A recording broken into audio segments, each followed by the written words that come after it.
The old doorman's urgent whisper on a rainy night shattered my perfect life.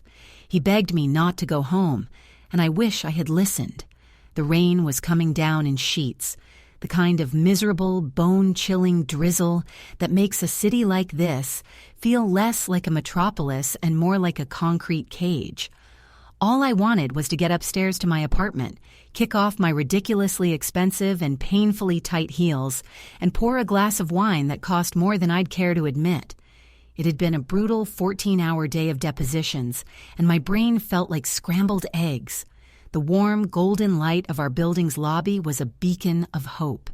Frank was at the door, as always. He's been the doorman at the Beaumont for as long as I've lived here, 7 years. He's a fixture, a piece of the building's soul with his crisp uniform, kind eyes, and a memory for names that was nothing short of supernatural. Usually he'd greet me with a booming, "Evening, Ms. Albright. Nasty one out there tonight," and a tip of his cap. But not tonight. Tonight, he was different. As I pushed through the heavy glass door, shaking my umbrella, he didn't smile. His face, usually rosy and cheerful, was pale and drawn. He stepped forward, closer than he normally would, forcing me to stop just inside the doorway, the scent of wet wool and his anxious sweat hitting me. He leaned in, his voice a low, urgent whisper that was nearly swallowed by the howl of the wind outside. "Miss Albright," he said, his eyes darting towards the empty lobby and then back to mine. "Don't go home tonight." I blinked, taken aback. "What? Frank, what are you talking about?" I thought maybe I'd misheard him over the storm. "Please," he rasped, his hand twitching at his side as if he wanted to grab my arm but didn't dare. "Just go to a hotel, a friend's place, anywhere but up there. Don't go home." I stared at him. This was Frank. Stable, predictable, 60-something Frank who spent his days reading paperback westerns and helping little old Mrs. Henderson with her groceries. This kind of cloak-and-dagger behavior was so wildly out of character that my first thought wasn't fear, but concern for him. "Frank, are you all right? You don't look well." "I'm fine," he insisted, but his gaze was terrified. He looked like a man who had seen a ghost. "Just trust me on this one. For me, please." My logical, lawyer-trained brain immediately started searching for rational explanations. Maybe he'd had a fight with the building manager and was worried about something. Maybe he was having a medical issue, a small stroke that was causing paranoia. The last thing I was going to do was turn around and check into the Four Seasons because our doorman was having a bad night. I gave him what I hoped was a reassuring, if slightly condescending, smile. "Frank, I appreciate the concern truly, but I've had the day from hell.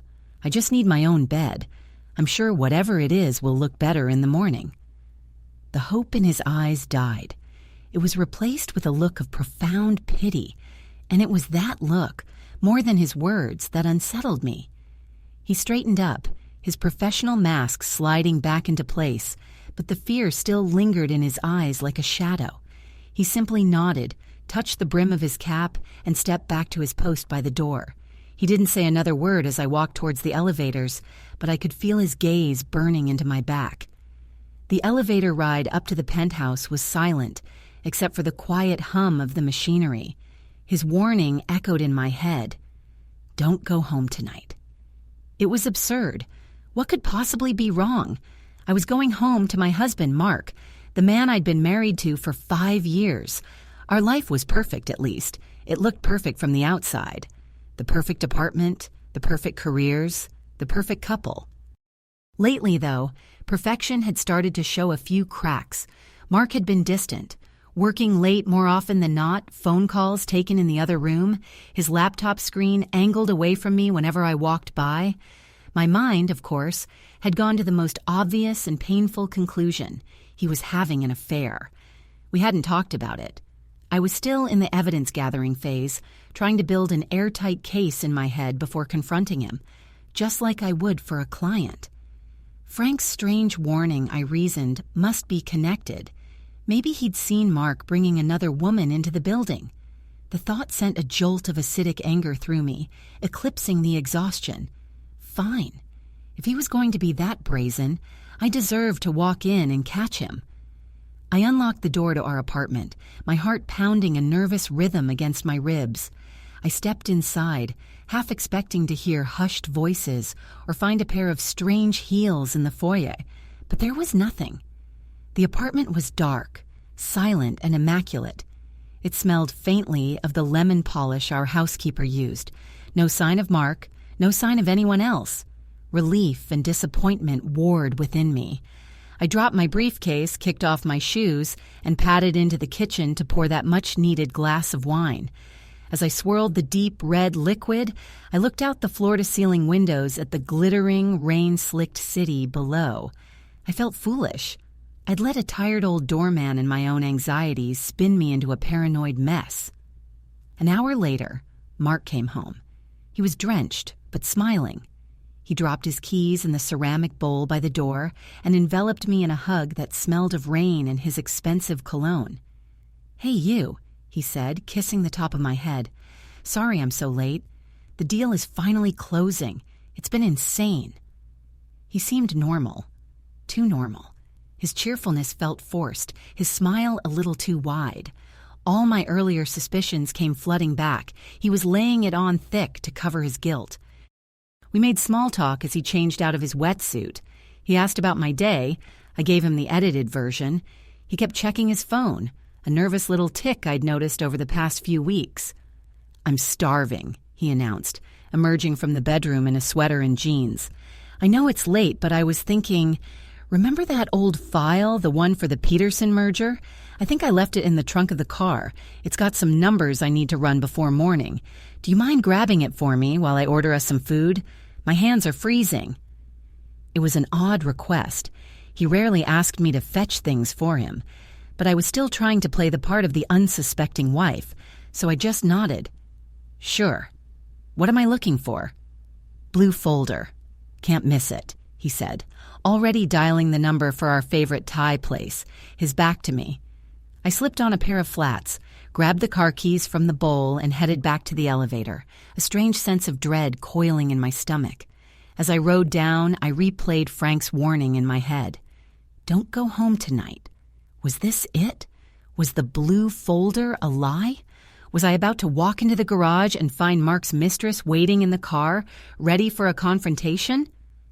The parking garage was eerily quiet, the air thick with the smell of concrete and gasoline. The only sound was the drip, drip, drip of water from a pipe somewhere overhead. Our black sedan was parked in its usual spot near the elevator. I clicked the key fob and the car chirped, its lights flashing in the dimness. I walked to the back of the car, my breath fogging in the cool air. My hand hesitated over the trunk release button on the fob. Every instinct I had was screaming at me to turn around, to go back upstairs, to call a friend, to do anything but this. But I had to know. I had to see what secret he was hiding from me. I pressed the button. There was a soft electronic whir, a click, and then the heavy lid of the trunk began to lift with a quiet hiss. It rose slowly like a curtain revealing the final act of a terrible play. The garage's fluorescent light spilled inside, illuminating the contents. There was no blue folder. Instead, my eyes landed on a brand new shovel, its metal spade still gleaming. Next to it was a coil of thick, industrial-grade rope and a roll of black duct tape. And underneath it all, taking up most of the space in the trunk, was a large, heavy-duty canvas tarp, bundled awkwardly around something bulky and long, something shaped disturbingly like a human body. My blood didn't just run cold, it evaporated. I couldn't breathe, couldn't move. My gaze was fixed on one corner of the tarp, where it had come slightly undone. Peeking out from the rough, dark fabric was a small patch of familiar tweed. It was the exact same material as the winter coat worn by Mrs. Henderson from apartment 7B, the one Frank always helped with her groceries. My mind went completely blank. It was like a circuit breaker had flipped, plunging my entire consciousness into a dark, silent void. I wasn't thinking. I wasn't feeling. I was just a pair of eyes staring at a patch of tweed, a shovel, and a length of rope inside the trunk of my husband's car. The smell of gasoline suddenly seemed thick, suffocating, like I was breathing in death itself. Then, the sound of the dripping pipe echoed through the garage, a single sharp plink against the concrete, and the breaker flipped back on. Every nerve ending fired at once. A silent scream clawed its way up my throat, but I choked it down, my hand flying to my mouth to stifle the sound. My lungs burned for air I'd forgotten to breathe. Mrs. Henderson. Sweet, frail Mrs. Henderson, who always brought me a shortbread cookie when she baked, who had a laugh like tinkling bells. The image of her kind, wrinkled face flashed in my mind, and my stomach churned violently. My first coherent thought was an animalistic command. Close it. My movements were robotic, detached, as if I were watching someone else. My hand, trembling so hard I could barely control it, reached out and pushed down on the trunk lid. It felt impossibly heavy. It clicked shut with a sound of horrifying finality, sealing the nightmare back inside. I leaned my forehead against the cold metal of the car, my whole body shaking. He sent me down here. The realization hit me like a physical blow. This wasn't a mistake. This wasn't something I stumbled upon. Mark, my husband, the man who kissed my head an hour ago, had sent me down to the garage to find this. It was a message, or a trap. My phone, my purse, my keys to the apartment. They were all upstairs, with him. He was waiting. He was up there ordering Thai food like nothing was wrong, waiting for me to come back up. What would I do? Walk in and pretend I hadn't seen it? Sorry, honey, I couldn't find the folder, but I did find a body in your trunk. The absurdity, the sheer insanity of it almost made me laugh. It was a hysterical, bubbling feeling in my chest that was part terror, part madness. I had to get out, not just out of the garage, but out of the building. I looked at the car keys in my hand. I could take the car, just get in and drive and never look back. But he would get an alert on his phone the second the engine started. He would know. And what if he had disabled it somehow? What if the doors locked and I was trapped in here with her? No. The only way out was on foot. My legs felt like lead weights, but I forced them to move. I stumbled away from the car, back towards the bank of elevators, my flats making soft, slapping sounds on the damp concrete. Every shadow seemed to move. Every distant rumble of the city outside sounded like footsteps behind me. I jabbed the up button for the elevator, my heart hammering against my ribs so hard I thought it would break them. I needed to get to the lobby. I needed to get to Frank. His warning wasn't a paranoid delusion. It was a desperate attempt to save me. He must have seen something. He must know. Please be there, Frank. Please be there. The wait for the elevator was the longest 10 seconds of my life. When the doors finally slid open with a quiet ding, I flinched, half expecting to see Mark standing inside, smiling that too wide smile. But it was empty. I scrambled inside, pressing the L for lobby button with a shaking finger. The doors slid shut, encasing me in the mirrored box. I caught my reflection. Pale, wide-eyed, a stranger staring back at me. I looked like a ghost. When the doors opened to the lobby, the warm light felt like a sanctuary, and there he was. Frank, standing at his post, his back ramrod straight. His head snapped in my direction the second the doors opened. He wasn't looking at me. He was looking for me. The moment our eyes met, he knew. He didn't have to ask. The terror on my face was a confession. He saw it, and the professional mask he'd put back on earlier crumbled completely. He crossed the marbled floor in 3 quick strides, his face a mask of grim confirmation. "You went up," he whispered, his voice thick with regret, "and you came back down." It wasn't a question. I couldn't form words. I just nodded, a single jerky motion. Tears I didn't know I was holding back started to stream down my face. "Come with me," he said, his voice firm. He gently took my elbow, his grip surprisingly strong, and steered me not toward the front door, but towards a discreet, unmarked door behind his marble-topped desk. It led to a small, cluttered security office, filled with humming monitors displaying black and white images from cameras all over the building. He shut the door behind us, plunging us into the quiet hum of electronics. "He called down about 20 minutes ago," Frank said, his back to me as he navigated the keyboard of the main computer. "Asked me if I'd seen you come back down yet. Said you were grabbing something from his car." His fingers flew across the keys. "I told him no. I bought you some time, but not much." He pulled up a specific camera feed, the one for the service elevator, time-stamped from just before 7 p.m., about an hour before I got home. My blood turned to ice. There on the screen was Mark, my husband, his face tight with exertion. He was alone, dragging the large, tarp-wrapped bundle out of the elevator.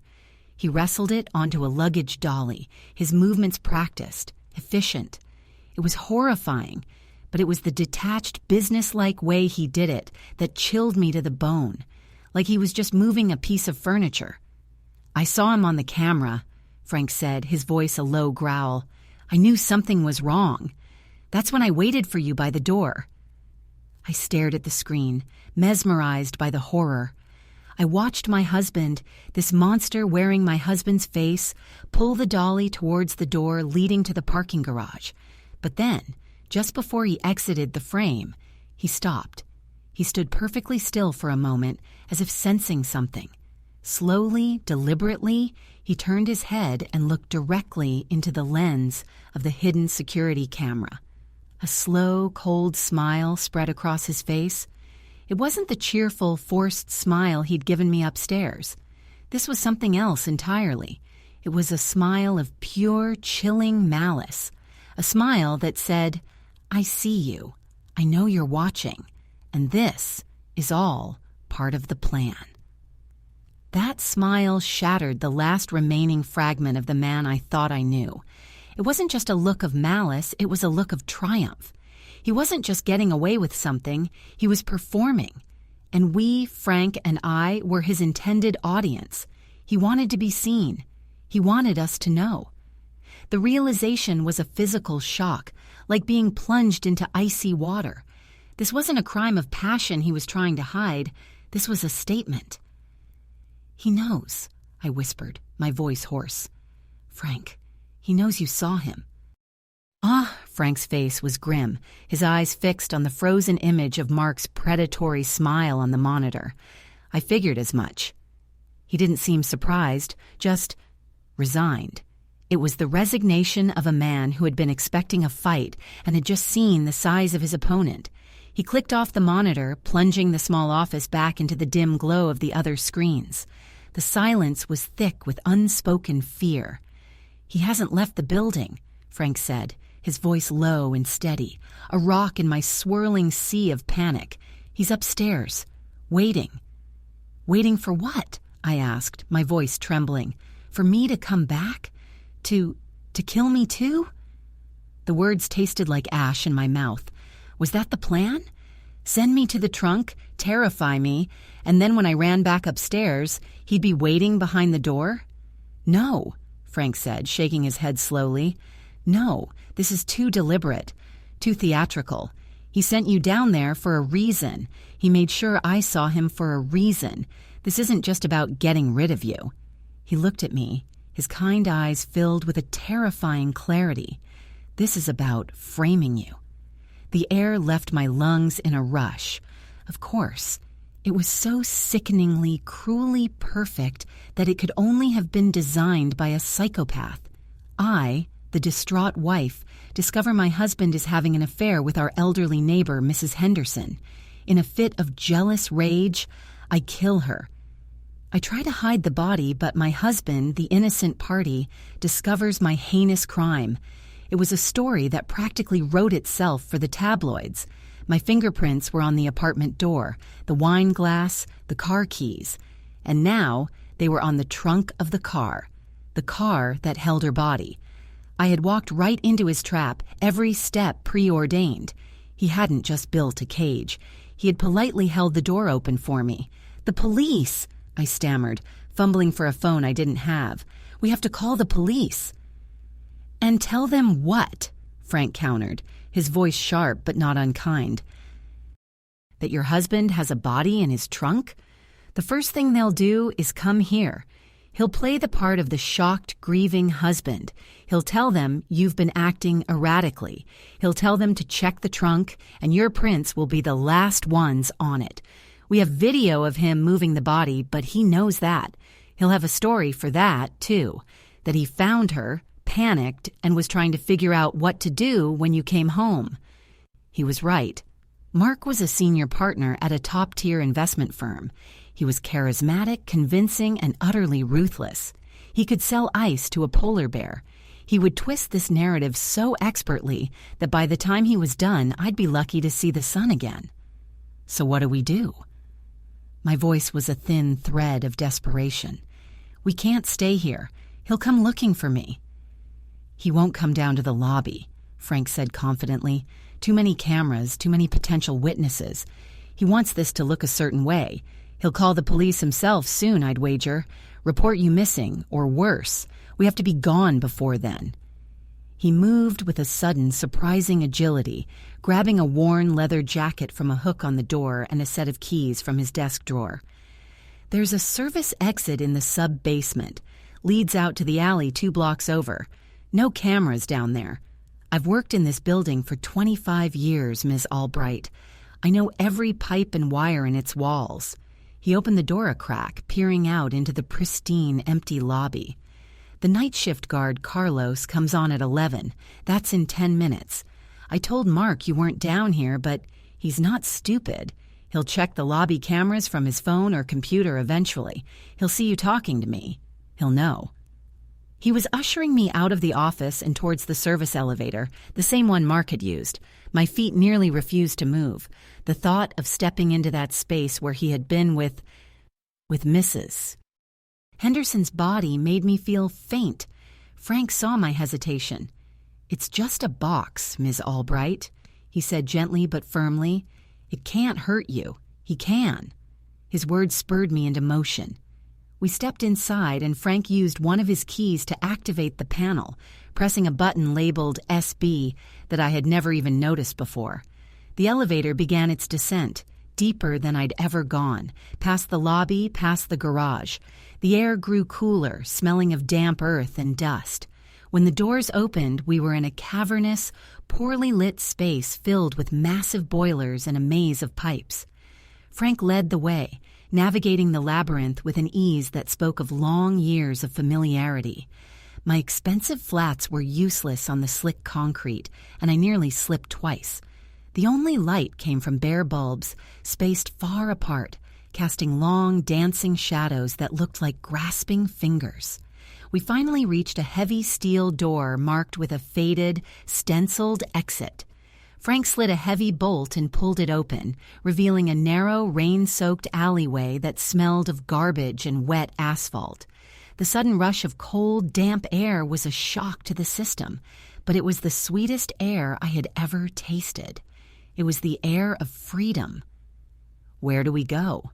I asked, shouting to be heard over the drumming of the rain on a metal dumpster. "Someplace he'll never think to look," Frank said, pulling the hood of his jacket over his head. "A friend of mine. We'll be safe there. We can think. We can figure out a plan." He started to lead me down the alley, away from the faint glow of the streetlights. We were just shadows in the storm, a disgraced lawyer and an old doorman, running from a monster in a penthouse. For the first time in hours, a tiny, fragile flicker of hope ignited within me. We were out. We were away from him. Then, my foot hit something soft.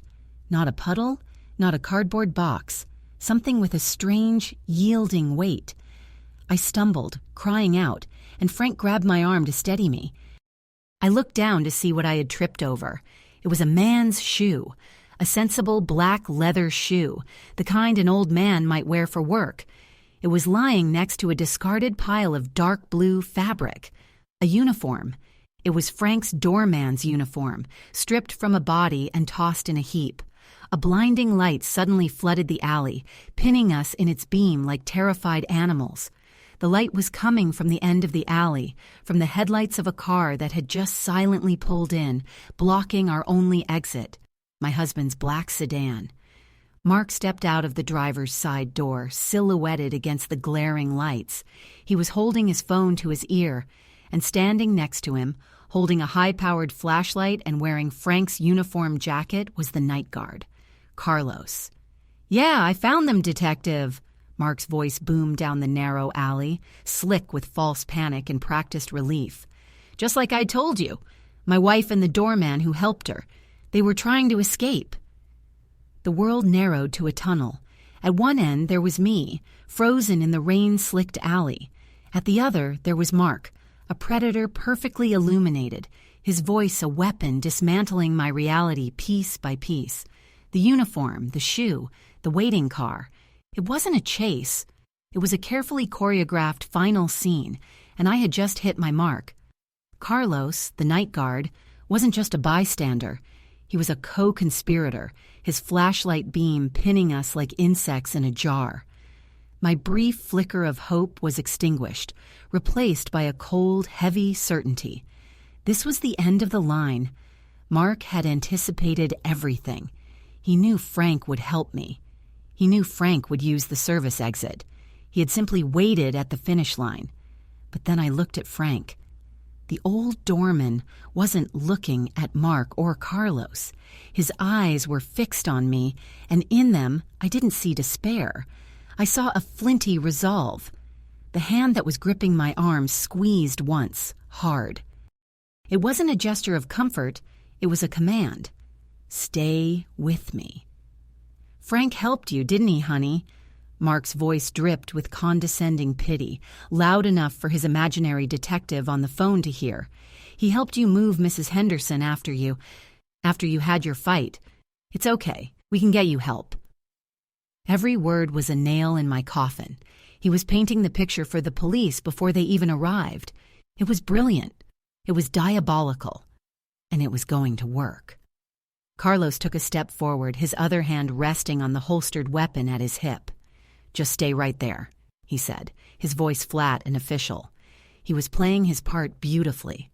But Frank hadn't worked in that building for 25 years just to punch a clock. He knew its bones. "The walls have ears, Miss Albright," he murmured, his voice so low it was barely a breath against the sound of the rain. His eyes flickered upwards, past the glare of the headlights, to a spot on the brick wall beside us, a small grated vent, an old air duct for the sub-basement's boiler system. I had no idea what he meant, but I saw the plan ignite in his eyes. It was a long shot, a desperate, insane gamble, but it was the only move we had left. "I'm so sorry, Mark," I screamed, forcing a torrent of hysterical sobs. I let my body go limp, collapsing against Frank, playing the part of the broken, guilty woman Mark had cast me as. "I didn't mean to. She just made me so angry." The performance caught Mark off guard. This was what he wanted, my confession, but he hadn't expected it so soon, so publicly. His smug composure wavered for a fraction of a second. It was all the opening Frank needed. With a strength that defied his age, Frank shoved me hard towards the wall. "Go!" he roared, not at me, but as a diversion. As I stumbled against the cold brick, he pivoted and launched himself, not at Mark, but at the sedan. He wasn't trying to fight, he was trying to buy seconds. He slammed his shoulder into the driver's side door that Mark had left ajar. The heavy door swung shut with a deafening crunch as it caught Carlos's advancing leg. Carlos howled in pain and rage, stumbling back, his focus completely broken. Mark shouted, startled, spinning towards the sound. For one precious second, both of them were distracted. I didn't hesitate. I scrambled up, my fingers finding the cold metal of the vent grate Frank had indicated. It was old, held in place by 2 rusted bolts. My mind, trained to find leverage and weakness, saw the flaw. I hooked my fingers into the slats and pulled with every ounce of adrenaline-fueled strength I possessed. The rusted metal groaned, then one bolt snapped. I yanked again, and the entire grate tore away from the wall with a screech of tortured metal, leaving a dark, gaping hole. Behind me, I heard a sickening thud. I risked a glance over my shoulder. Carlos, recovering, had struck Frank across the back with his heavy flashlight. Frank was on his knees but was already pushing himself back up, a stubborn old bull refusing to go down. "Get in!" he yelled, his voice strained. "Tell them, boiler room duct." I didn't know what he meant, but I trusted him. I shoved my feet into the dark opening. It was a tight squeeze, the rough metal scraping my clothes. The duct was pitched at a steep downward angle, slick with decades of grime. I let go, and gravity did the rest.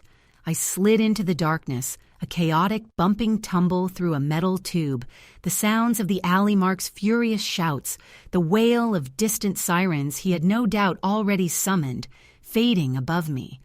I landed in a heap on a dusty concrete floor in the pitch black. The wind knocked out of me. I was back in the sub-basement. I could hear the hum of the boilers. Scrabbling in the dark, my hands found a wall, and I followed it, my heart pounding with a mixture of terror for Frank and a wild, desperate hope. Upstairs, Mark was telling his story to the first responding officers. He would lead them to the alley. They would find the discarded uniform, the open vent, and Frank, bruised and battered, the loyal doorman who got caught helping the killer wife. They would find me eventually. They would search the basement. But Frank's last words echoed in my head. Boiler room duct. He wasn't telling me to escape. He was telling me where to find the evidence. I found a maintenance closet, flicked on a light, and found what I was looking for, a diagram of the building's HVAC system tacked to a corkboard.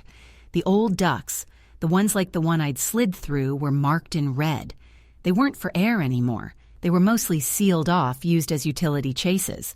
But one main trunk ran directly from the sub-basement up a central shaft, a listening shaft.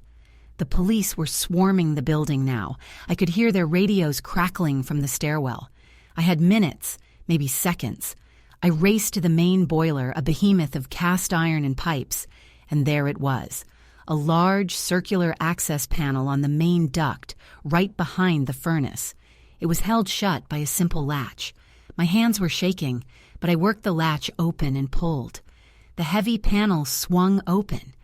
The inside of the duct was dark and cavernous, and attached to the interior wall, held in place with magnetic clips, was a small, sophisticated digital audio recorder, its tiny red light blinking steadily. It was recording. Frank wasn't just a doorman. He was a sentinel. He'd been suspicious of Mark for months, long before I was. He'd seen the late nights, the secretive phone calls, the change in my husband's demeanor. He couldn't prove anything, but he had prepared. He had turned the building's old metal bones into a giant listening device. I grabbed the recorder just as I heard heavy boots clattering down the service stairs. I slammed the panel shut, slipped the recorder into my pocket, and stepped out into the open, raising my hands as two uniformed officers rounded the corner, guns drawn.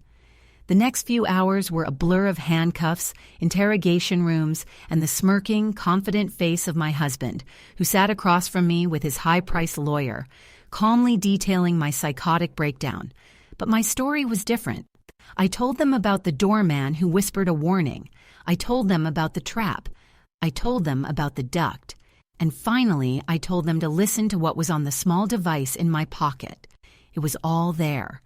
Hours of recordings. Mark on the phone with Carlos, planning the entire thing, from drugging Mrs. Henderson's tea to the timing of the 911 call. Mark laughing as he described how he would frame me. Mark detailing his motive.